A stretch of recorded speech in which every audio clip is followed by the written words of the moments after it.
एक बार नंदगांव में मैया यशोदा श्री कृष्ण की बाल लीलाओं से परेशान होकर छड़ी लेकर उनके पीछे दौड़ी। कृष्ण मैया के क्रोध से बचने के लिए भागते भागते एक कुम्हार की झोपड़ी तक पहुंचे। कुम्हार अपने घड़े बनाने में व्यस्त था, लेकिन जैसे ही उसने कृष्ण को देखा तो भाव विभोर होकर उनके चरणों में गिर पड़ा। कृष्ण ने उससे कहा, कुम्हार जी, मेरी मैया बहुत क्रोधित है, छड़ी लेकर मेरे पीछे पीछे आ रही है, कृपा करके मुझे कहीं छिपा लो। कुम्हार ने तुरंत उन्हें एक बड़े घड़े के नीचे छिपा दिया। कुछ क्षणों बाद मैया यशोदा वहाँ आई और गुस्से में पूछा, कुम्हार, क्या तूने मेरे कान्हा को कहीं देखा है? कुम्हार ने भक्ति भाव से उत्तर दिया, नहीं मैया, मैंने उन्हें नहीं देखा। यशोदा तो चली गई, लेकिन घड़े के नीचे छिपे कृष्ण यह सब सुन रहे थे।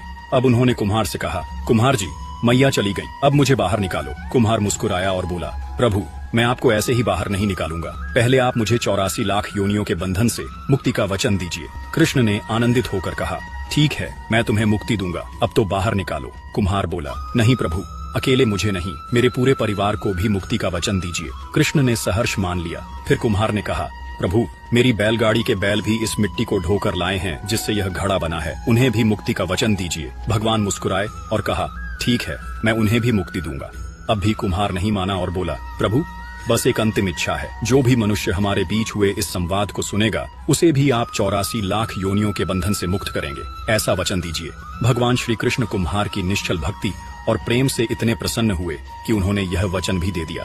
तब कुम्हार ने भावुक होकर बाल कृष्ण को घड़े से बाहर निकाला, उनके चरणों में दंडवत प्रणाम किया, चरण धोकर चरणामृत पिया और कृष्ण को गले लगाकर इतना रोया कि अंततः प्रभु में ही लीन हो गया।